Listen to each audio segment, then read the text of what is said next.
আসসালামু আলাইকুম, hello everyone, this is Hanif Rajan. Welcome to another blog. আজকে চলে আসছে হচ্ছে সিরাজগঞ্জের পৌর শিশু পার্কে। আর এইখানটাতে হচ্ছে সবচেয়ে সুন্দর করে আমার কাছে যেটা ভালো লেগেছে, শুধুমাত্র এই জিনিসটা আমার কাছে ভালো লাগছে।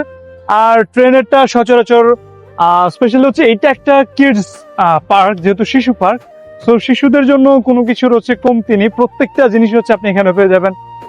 প্রত্যেকটা রাইডস হচ্ছে সুন্দর এবং প্রত্যেকটা রাইডসই অ্যাক্টিভ। অনেক পার্কে দেখা যায় যে হচ্ছে রাইড গুলা থাকে, বাট হচ্ছে রাইডের অ্যাক্টিভিটি আসলে করা হয় না। সো এই ক্ষেত্রে আপনি এখানটাতে হচ্ছে একটা জিনিস খুব সুন্দর করে পেয়ে যাচ্ছেন। এইটা দেখতে হচ্ছে ছোটখাটো একটা পাহাড়ের মতো, যদি হচ্ছে এভারেস্টের একটা ফিল দেয়। আমরা ছোটবেলায় যেরকম এভারেস্টের বেশ কিছু ভিডিও বা হচ্ছে ছবি দেখেছিলাম, ছোটবেলার কথা একটা আমার স্মৃতি মনে পড়ে। তো এরকমই।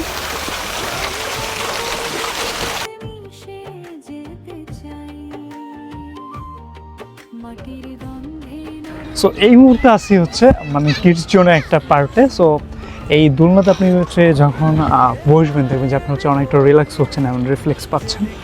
সো এইটা আপনার লাইফের একটা পার্ট অফ।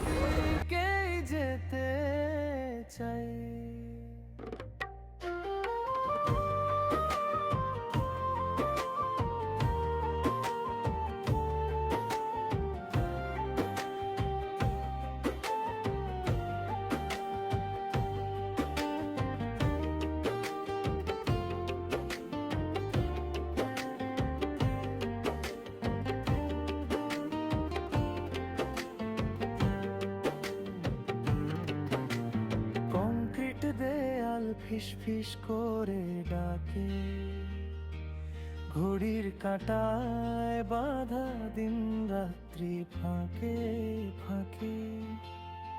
এক টুকরো আকাশ জানালায় ঝুলে থাকে, মনটা গোপনে। তো এই জায়গাটা আমার এত বেশি ভালো লেগেছে কেন, এখানে হচ্ছে আপনি ঝর্ণার শব্দটা এটা শুনতে পারবেন। যদিও পাশে যমুনা নদী আছে, সেখানে পানির প্রচুর গর্জন শোনা যায়, তবুও আমরা এখানটাতে আসছি আজকে হচ্ছে ঝর্ণার একটা ভিউ পেতে। এই জায়গাটা না একটু ঠান্ডা, এখন যদি হচ্ছে রোদ আসছে, গরমের মধ্যে এখানটাতে দাঁড়াইতে অনেক বেশি ভালো লাগতেছে। অ্যান্ড পানির শব্দটা অনেক সুন্দর লাগতেছে। এখানে একটা কচ্ছপ রয়েছে, একটা কুমির রয়েছে এবং শাপলা রয়েছে, আমাদের জাতীয় ফুল। তারপরে পানির যে স্মেলটা অনেক সুন্দর এবং ভালো লাগতেছে। আর স্পেশাল হচ্ছে যে ট্রেনের এইটা ভিউটা, এটা সুন্দর লাগতেছে, কারণ বাচ্চাদের আসলে ট্রেনে চড়তে অনেক বেশি পছন্দ করে থাকে বাচ্চারা। সেক্ষেত্রে এটা আসলে সুন্দর একটা ভিউ।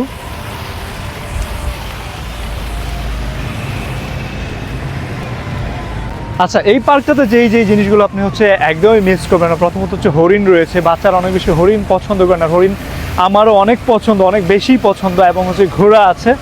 আমি যদিও হচ্ছে সিরাজ দূর নদী সুরে ভাঙে আমার কোলাহল।